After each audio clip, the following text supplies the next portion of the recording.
नमस्कार। आप देख रहे हैं बिजनेस टुडे बाजार। और अडानी ग्रुप के स्टॉक्स में पिछले काफी दिनों से जो हलचल और जो न्यूज का फ्लो है वो काफी हैरान कर देने वाला है। जो रिटेल निवेशक है, रोज खबरें आती है, रिटेल निवेशक को इस बात का पता नहीं चलता कि कब क्या खबर आ जाए और हमें करना क्या है। हाल ही में एमएससीआई के एक इंडेक्स की खबर आई कि एमएससीआई के इंडेक्स में अडानी ग्रुप के स्टॉक्स का वेटेज में बदलाव किया जाए। और ये बदलाव होगा तो इसका क्या असर होगा और स्टॉक के प्राइस के मूवमेंट पे क्या असर होगा, और रिटेल, खासतौर पे जो रिटेल निवेशक है जिसको लगता है कि अडानी ग्रुप के स्टॉक्स काफी सस्ते हो गए हैं और वो तुरंत जाके खरीद ले। ये जो पूरा घटनाक्रम हुआ है पिछले काफी दिनों से, पिछले 10 12 15 दिनों से, इस घटनाक्रम पे बातचीत करने के लिए मेरे साथ हैं अभिषेक शुक्ला जी, जो खुद इन इस तरह के फंडामेंटल्स पे, स्टॉक्स के और मार्केट के फंडामेंटल्स पे काफी नजर रखते हैं। तो खास तौर पे हमारे जो रिटेल निवेशक है उनके लिए वो कुछ नई जानकारी बताएंगे। बताएंगे कि एमएससीआई के इंडेक्स में लिक्विडिटी जो आएगी उसका क्या मतलब है, इंडेक्स के वेटेज में तो जो बदलाव होगा उसका क्या मतलब है। और साथ ही वो बताएंगे कि जो हिंडनबर्ग की रिपोर्ट आई, उस रिपोर्ट का एक्चुअली वो क्या था ऐसा कि जिसके बाद अचानक से अदानी ग्रुप के शेयर में इतनी गिरावट आई। तो अभिषेक जी, नमस्कार। स्वागत है आपका बिजनेस टुडे बाजार पर। सबसे पहला सवाल, जो एमएससीआई के इंडेक्स में बदलाव हुआ है वेटेज में, इसका मायने क्या है, और एक आम भाषा में, एक लेमन लेमन लैंग्वेज में अगर हम बात करें तो इसे कैसे समझा जा सकता है रिटेल निवेशक के लिए। नमस्कार अंकुर जी, मुझे यहाँ आमंत्रित करने के लिए बहुत बहुत धन्यवाद। पहले बात करते हैं एमएसआई इंडेक्स के बारे में। तो जैसा हमारा सेंसेक्स है, 30 कंपनियों का एक इंडेक्स है। निफ्टी है, वो 50 कंपनियों का इंडेक्स है। तो इस इंडेक्स में जो है, जैसे मैं निफ्टी की बात करूं तो 50 कंपनियां शामिल हैं। और उन 50 कंपनियों का कुछ वेट असाइन है इंडेक्स में। और उसी से जो है निफ्टी की जो वैल्यू जो है वो बनती है। तो होता क्या है कि इस इंडेक्स को जो है पीरियोडिकली रिव्यू किया जाता है। तो कुछ कंपनियां जो है समय के साथ बाहर की जाती हैं और कुछ कंपनियां जो है वापस ऐड की जाती हैं। तो कई बाजार में ऐसे म्यूचुअल फंड होते हैं, जैसे कि इंडेक्स फंड, जो कि पूरे के पूरे जो है इंडेक्स को ही रेप्लिकेट करते हैं। जैसे अगर मैं बात करूं, कोई निफ्टी वाला फंड है या निफ्टी वाला ईटीएफ है, तो वो क्या करता है, वो निफ्टी की 50 कंपनियों को एज इट इज खरीद लेता है, जिस प्रोपोर्शन में, जिस वेट में जो है वो इंडेक्स में असाइन। वैसा ही एमएसआई इंडेक्स होता है, उसमें भी यही चीज होती है। तो अगर किसी कंपनी का, मान लेते हैं कि 5% जो है वेट असाइंड है, तो वो फंड जो है क्या करेगा, जब वो पैसा एलोकेट करेगा तो 5% अपने फंड का पैसा जो है उस पर्टिकुलर कंपनी को एलोकेट कर देगा।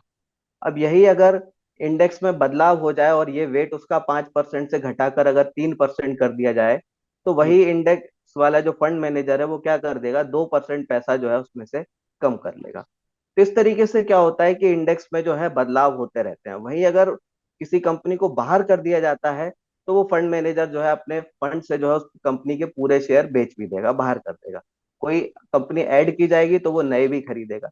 तो होता क्या है कि जिस प्रकार का वेट होता है, जिस प्रकार का प्रोपोर्शन होता है, उसी प्रकार से जो है फंड का फ्लो होता है। जो भी इंडेक्स वाले म्यूचुअल फंड हो या लार्ज कैप फंड हो या दूसरे हो, वो उसी को एज इट इज रेप्लिकेट करते हैं। तो अगर एमएसआई इंडेक्स जो है अदानी ग्रुप की कंपनियों को अगर मान लेते हैं बाहर कर देता है, तो बहुत सारा फंड का आउटफ्लो होगा, बहुत सारी सेलिंग होगी, क्योंकि बहुत सारे फंड हाउस जो है फिर उसको बाहर करेंगे। या उसका वेट कम कर ले, तो उस केस में भी जो है बिकवाली होगी। कितनी बिकवाली होगी वो निर्भर करेगा कि कितना वेट जो है वो कम किया जा रहा है। तो जैसी अटकलें चल रही हैं उसके हिसाब से जो है अभी चीजें, पूरा डेटा क्लियर नहीं है, लेकिन जैसा डेटा आएगा उसी प्रोपोर्शन में जो है उस उतनी जो है सेलिंग आ सकती है। तो जितना वेट बन रहा है, उस वेट की जो वैल्यू बन रही है, उसके हिसाब से कैलकुलेट किया जा सकता है कि कितने अच्छा। अमाउंट की जो है सेलिंग जी। आ सकती है। अच्छा अभिषेक जी, जो फ्री फ्लोट शेयर होते हैं वो टर्मिनोलॉजी को समझाइए। जो आम निवेशक है, जो बाजार के जो जानना चाहते हैं कि फ्री फ्लोट शेयर होता क्या जी, बढ़िया सवाल है। इस फ्री फ्लोट वाले टर्म को समझ के ही जो है हम अदानी ग्रुप के शेयर्स का वैल्यूएशन समझ सकते हैं। है। तो होता क्या है कि कोई भी लिस्टेड कंपनी है तो नियम के अनुसार जो है उसके प्रमोटर जो है 75% तक शेयर जो है अपने पास रख सकते हैं। जो बचे हुए 25% शेयर हैं, वो म्यूचुअल फंड्स हुए, इंस्टीट्यूशनल दूसरे इन्वेस्टर हुए, एचएनआई हुए, आम रिटेल इन्वेस्टर हुए, उनके लिए छोड़ना होता है। तो 25% शेयर जो है आपको बाजार में दूसरे के लिए छोड़ने होते हैं, ये नियम होता है। तो अब ये 25% अगर हम मैक्सिमम मान के चलें कि प्रमोटर जो है अपना पूरा कोटा जो है 75% का है, उतने शेयर वो पूरे ले रहा है, तो 75% जो है शेयर ब्लॉक हो जाते हैं प्रमोटर के पास। फिर मान लेते हैं कि कुछ म्यूचुअल फंड वगैरह जिनको हम डीआईआईस कहते हैं, उन्होंने भी कुछ शेयर रख लिए। फिर जो बचता है, एचएनआई का भी हम माइनस कर लें, तो जो इन सब की खरीदारी के बाद जो बचता है उसको हम बोलते हैं फ्री फ्लोट। तो ये वो शेयर होते हैं जो कि बाजार में फ्रीली ट्रेड होते हैं, जिनमें जो है रोज की ट्रेडिंग चलती रहती है, तो वो होता है फ्री फ्लोट। अब ये फ्री फ्लोट जो है, अगर कम हो जाए किसी भी कारण से, जैसे अगर मैं अदानी ग्रुप की कंपनीज का लूं, तो वहां पे 75% जो है प्रमोटर होल्डिंग है, और कंपनी टू कंपनी जो है 10% तक जो है डीआईआई की भी होल्डिंग है। तो 75 प्लस अगर हम 10 ऐड कर दें तो 85 हो जाता है। फिर कुछ बड़े एचएनआईज वगैरह का भी यहाँ पे इन्वेस्टमेंट है। तो अगर मैं कुछ सेलेक्टिव कंपनीज की बात करूं, तो वहां पे क्या हो रहा है कि ये जो फ्री फ्लोट है वो 1% से लेके 3% तक की है। यानी कि बाजार में जो फ्री शेयर अवेलेबल हैं वो 1 से 3% ही है। यानी कि क्या हो रहा है कि बाजार में डिमांड के अनुरूप जो है शेयर्स की सप्लाई नहीं है। तो अगर कोई कंपनी ग्रोथ कर रही है, ठीक ठाक ग्रोथ कर रही है, एक्सपेंड कर रही है, तो नॉर्मल सी बात है कि उसके शेयर्स की डिमांड होगी। जी। और पर डिमांड के अनुरूप अगर सप्लाई नहीं है, यानी कि फ्री फ्लोट नहीं है, तो क्या होता है, वैल्यूएशन जो है वो बहुत ज्यादा बढ़ जाती है, और बहुत ज्यादा हो सकती है। जैसे हम समझे कि कोरोना की दूसरी वेव के समय रेमडेसिविर इंजेक्शन था जिसकी कीमत 500 रुपए के आसपास थी, लेकिन डिमांड बहुत ज्यादा आ रही थी, उस प्रपोर्शन में सप्लाई नहीं थी, तो भाव उसके कुछ भी हो रहे थे। तो वैसा ही जो है यहाँ हो रहा है। तो अगर इस समय में बात करूं, तो अदानी एंटरप्राइज आज के समय में 175 के पीई पे ट्रेड कर रहा है। अदानी टोटल गैस की बात करूं तो 270 के पीई पे ट्रेड कर रहा है। और इन ऐसी कंपनियों का इतना ऊंचा जो वैल्यूएशन है, उसमें बहुत बड़ा कारण जो है फ्री फ्लोट का कम होना। तो आप अगर इनका फ्री फ्लोट जाके देखेंगे तो 2-3% का ही मिलेगा, यानी कि बाजार में से 2-3% शेयर ही है। और डिमांड काफी ज्यादा है क्योंकि अदानी ग्रुप बढ़िया तरीके से एक्सपेंड कर रहा है, ग्रोथ कर रहा है। इसीलिए जो है क्या हो रहा है कि ये वैल्यूएशन जो है वो बहुत ज्यादा क्रेजी लेवल तक जो है पहुंच रहे हैं। और इतनी गिरावट हो जाने के बाद भी जो है हम इसको सस्ता नहीं कह सकते। जी जी, मेरा सवाल यही था कि आम लोग ये समझ रहे हैं, जो ज्यादातर लोग रिटेल निवेशक है, कि 40% 50% गिरने के बाद अडानी ग्रुप के जो स्टॉक्स हैं वो काफी सस्ते हो गए हैं। लेकिन हम आपको बताना चाहेंगे, जैसा अभिषेक जी भी कह रहे हैं, कि अभी भी ये हाई पी के मल्टीपल पे ट्रेड कर रहे हैं, तो आप इनको इतने सस्ते नहीं कह सकते। अच्छा, मेरा दूसरा सवाल हिंडनबर्ग की रिपोर्ट को लेकर है। इस रिपोर्ट के आने के बाद काफी हलचल हुई, अडानी ग्रुप के स्टॉक्स में गिरावट आई, और आज भी खबर थी कि अडानी ग्रुप ने इस कंपनी के खिलाफ अमेरिका में एक सूट फाइल किया है या करने जा रही। हिंडनबर्ग की जो रिपोर्ट थी, एक्चुअली उन्होंने जो ग्रे एरिया थे, जो फॉल्ट लाइंस थी अडानी ग्रुप की, उन पे अटैक किया। वो कौन से एरिया थे, या आप कैसे समझाएंगे रिटेल निवेशक को कि हिंडनबर्ग ने एक्चुअली किया क्या? जी। तो हिंडनबर्ग की जो रिपोर्ट है, उसको समझने के लिए भी हमें फ्री फ्लोट को समझने की जरूरत है।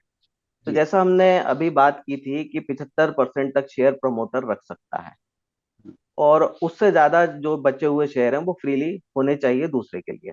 अब हिंडनबर्ग का कहना यह है कि अदानी ग्रुप ने किसी भी तरह से कुछ भी अनियमितताएं करके, जैसा वो आरोप लगा रहे हैं, जो फ्री फ्लोट है उसको आर्टिफिशियली कम किया है। ऐसा उनका आरोप है, ये सच है या नहीं उस पर वो अलग बात है। तो उनका ये कहना है कि ये जो फ्रीली अवेलेबल शेयर्स हैं, वो जो फ्री फ्लोट है या फ्लोट कॉर्निंग जो है उन्होंने की है। इसी के कारण क्या हो रहा है कि बाजार में शेयर ही अवेलेबल नहीं है या बहुत कम अवेलेबल है। और ग्रोथ जो है, क्योंकि ग्रुप कर रहा है, तो डिमांड तो नॉर्मली शेयर्स की होती ही है। और इसी के कारण क्या हो रहा है कि प्राइस जो है शेयर का बहुत ज्यादा हुआ है, मतलब क्रेजी वैल्यूएशन। अब जैसे एक और वो बात फैक्ट रखते हैं कि जैसे कि हम देश की टॉप 10 टैक्स पेयर जो कॉर्पोरेट हाउस है उनकी अगर हम लिस्ट देखें, तो अदानी ग्रुप की कोई भी कंपनी जो है उसमें नहीं आती है। जबकि जी। गौतम अदानी जो है दुनिया के तीसरे सबसे बड़े अमीर व्यक्ति भी हैं। तो आप सोचने वाली बात है कि कोई इतना बड़ा कॉर्पोरेट हाउस हो गया है, तो इतना बड़ा मार्केट रखता है, मार्केट कैप हो गया है, वो टैक्स पेयर की लिस्ट में क्यों नहीं आता टॉप 10 में? तो रीजन यही है कि उनकी अर्निंग उतनी नहीं है जितना कि मार्केट कैप है। यानी कि बहुत ज्यादा वैल्यूएशन जो है उनकी बढ़ाई गई है। इसको जो है हाइडनबर्ग का कहना है कि आर्टिफिशियली बढ़ाई गई है। और यही उनका जो है आरोप है कि आर्टिफिशियली लगा बढ़ाई गई। और ये जो आर्टिफिशियली एलिवेटेड लेवल पे जो शेयर्स हैं उसके बेसिस पर जो है अदानी ने काफी कुछ लोन भी लिया हुआ है। तो कुछ शेयर्स जो है वो प्लेज किए हुए हैं, उसके बेसिस पे जो है फंड रेजिंग भी की है। तो यही चीज जो है इस हिंडनबर्ग की रिपोर्ट में जो है यही आरोप है कि शेयर्स जो है आर्टिफिशियली एलिवेट किए गए हैं और उनके बेसिस पर जो है कुछ कर्ज लिया गया है। तो कंपनी की जो अर्निंग है, जो आय है, उसके अनुरूप जो है शेयर का भाव नहीं है। और यही चीज जो है वो गलत कह रहे हैं। तो यही उनकी ओवरऑल रिपोर्ट में है। अच्छा, एक सवाल ये है कि अब सुप्रीम कोर्ट में मामला चला गया है, आज सुप्रीम कोर्ट में हियरिंग हुई। सुप्रीम कोर्ट ने कहा कि सेबी की जिम्मेदारी, सेबी की तरफ से भी उन्होंने कहा कि सेबी की तरफ से वकील पेश हुए, उन्होंने भी अपना पक्ष रखा। तो अब जैसे खबरें लगातार आ रही हैं, पहले सुप्रीम कोर्ट, हिंडनबर्ग, या फिर क्रेडिट स्विस, या और बाकी जो विदेशी बैंक है उनकी भी लगातार कहीं ना कहीं कुछ ना कुछ आ रहा है। तो आप ऐसे समय में क्या रिटेल निवेशकों को ये समझना जरूरी है, या कि अब इन स्टॉक से दूर रहा जाए, या इस सेक्टर अडानी ग्रुप की जितनी भी कंपनियां हैं, अभी हम निवेश करने से मतलब थोड़ा सा मुझे लगता है कि समय दे देना चाहिए, कि अभी निवेश करने में जल्दबाजी नहीं करनी चाहिए। जी, जैसा बड़े निवेशक जो है कहते हैं कि do not catch the falling knife. तो इस समय जो अदानी ग्रुप के शेयर्स हैं वो फॉलिंग नाइफ हैं। तो अगर हम जी। उनको इस समय पकड़ने की कोशिश करते हैं तो हम घायल हो सकते हैं। तो जी। अच्छा यही होगा कि हम थोड़ा वेट करें, जो खबरों का फ्लो चल रहा है उसको जो है सेटल हो जाने दें। और जो थोड़ी बहुत जो जांच वांच चल रही है अभी, जैसे संसद में भी जो है ये मुद्दा उठ रहा है। 2 दिन जो है संसद स्थगित हुई है इसी मुद्दे पे। तो जब तक ऐसी चीजों चल रही हैं, खबरों का नेगेटिव फ्लो चल रहा है, तो अच्छा यही रहता है रिटेल निवेशक के लिए कि वो जो है कम से कम इंतजार कर ले कि ये चीजें जो है सेटल हो जाएं। क्या है कि हम अगर जल्दबाजी करेंगे तो हो सकता है हमारा और लॉस हो जाए। तो चीजें अगर सेटल हो जाए तो भले ही आप 10-15% आपको थोड़ा ज्यादा खर्च करना पड़े, पर मेरे ख्याल से सेफ स्ट्रेटेजी रिटेल निवेशक के लिए यही रहती है कि जहां भी बुरी खबरों का फ्लो चल रहा है और अभी तक और आगे भी चलने की संभावना है, तो वहां इंतजार करना ही बेहतर होता है। ठीक है। हाँ, अभिषेक जी, ये बताइए कि 2024 का इलेक्शन आने वाले हैं, करीब एक साल ही बचा है। आपको लगता है कि ये एक राजनीतिक मुद्दा भी बन सकता है, या एक और बात करें कि अडानी ग्रुप के स्टॉक्स में जो खबरें हैं वो आप समझते हैं कि अगले 3-4 महीने में सेटल हो जाएंगी, या अभी ये मामला लंबा ही चले? कि मुझे लगता है कि 3-4 महीने में सेटल हो जाएंगी, ज्यादा लंबा नहीं खिंचेगा। और रही बात इलेक्शन की, तो देखिए अदानी ग्रुप के संबंध जो है हर पार्टी के साथ हैं। हर राज्य में जो है उनका बिजनेस फैला हुआ है। तो अगर एक तरफ से ये जो आरोप लग रहे हैं कि सत्ता पक्ष जो है अदानी ग्रुप की मदद करता है, तो विपक्ष वाले भी जो है इस पर जो है उनको भी काउंटर आरोप जो है झेलने पड़ते हैं। तो राजस्थान में कई सारे प्रोजेक्ट जो है अदानी ग्रुप को मिल रहे हैं, छत्तीसगढ़ में मिल रहे हैं जहाँ पे विपक्ष की पार्टियों की सरकार है। तो क्या होता है कि जब दोनों तरफ के ही लोग सत्ता पक्ष और विपक्ष के जुड़े होते हैं, तो मुझे नहीं लगता कि कोई मुद्दा जो है बहुत ज्यादा लंबा चलेगा, क्योंकि सभी जो है कनेक्टेड हैं। तो आप किस पर किसी एक पर जो है आरोप लगा लगा नहीं सकते, ये चीजें सस्टेनेबल नहीं हो पाती। तो बहुत लंबा खींचेगा इसकी मुझे उम्मीद कम ही है। ठीक है, बस मेरा एक और आखिरी सवाल है। अदानी पोर्ट और अदानी विल्मर को लेकर ये कहा जाता है कि दोनों कंपनियां अच्छी हैं। अदानी पोर्ट में कैश फ्लो अच्छा है, तो कंपनी पैसा बना रही है। और अदानी विल्मर भी अच्छी है, और उसमें विदेशी हिस्सेदारी भी है। तो आपको लगता है कि ये दोनों कंपनियां सस्टेन करेंगी, इनका बिजनेस मॉडल अच्छा है? बिजनेस मॉडल पे अगर आप कुछ टिप्पणी करना चाहें तो।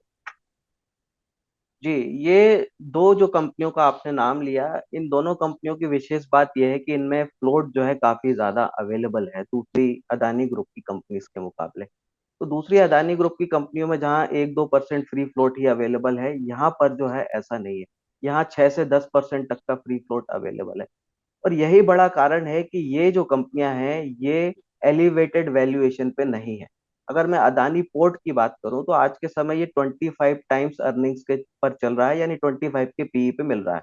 और बाकी दूसरी कंपनी को अगर मैं देखूं तो 150 से 200 तक के पीई पे वो मिल रही हैं। तो फ्री फ्लोट जो है अदानी पोर्ट में काफी ज्यादा है। इसके कारण अच्छी बात यह है कि इसके वैल्यूएशन जो है वो बहुत ज्यादा एलिवेटेड नहीं है।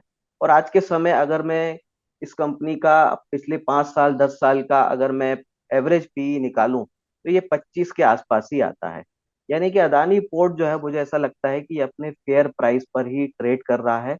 और क्योंकि जो है ये एक ग्रोइंग सेक्टर है, इंडिया की इकोनॉमी ग्रो कर रही है, इंपोर्ट एक्सपोर्ट हमारा बढ़ना ही है, तो ये कंपनी जो है अच्छा करेगी।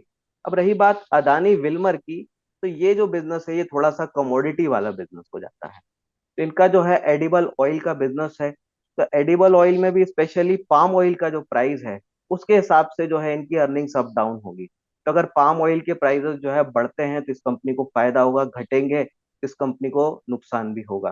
तो यहाँ पे क्योंकि कमोडिटी वाला एंगल इन्वॉल्व है तो हम इस कंपनी को जनरली ऐसे ही इन्वेस्ट नहीं कर सकते, हमको कमोडिटी के प्राइसेस ट्रैक करने पड़ेंगे, स्पेशली एडिबल ऑयल के, पाम ऑयल के। तो जो इन्वेस्टर जो निवेशक जो है ये काम कर सकते हैं उनके लिए अदानी विल्मर ठीक हो सकता है।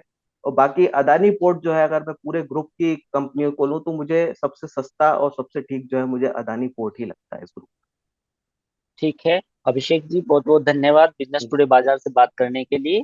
और ये थे अभिषेक शुक्ला जी, जिनसे हमने बात की कि अडानी ग्रुप के स्टॉक्स के जो पीछे की कहानी है, यानी कि जो फ्री फ्लोट शेयर होते हैं, हिंडनबर्ग की रिपोर्ट का क्या मतलब था, इन्हीं तमाम मुद्दों पे हमने अभिषेक जी से बात की। आप देखते रहिए बिजनेस टुडे बाजार। वीडियो पसंद आया तो हमें लाइक, कमेंट, शेयर और सब्सक्राइब जरूर करें।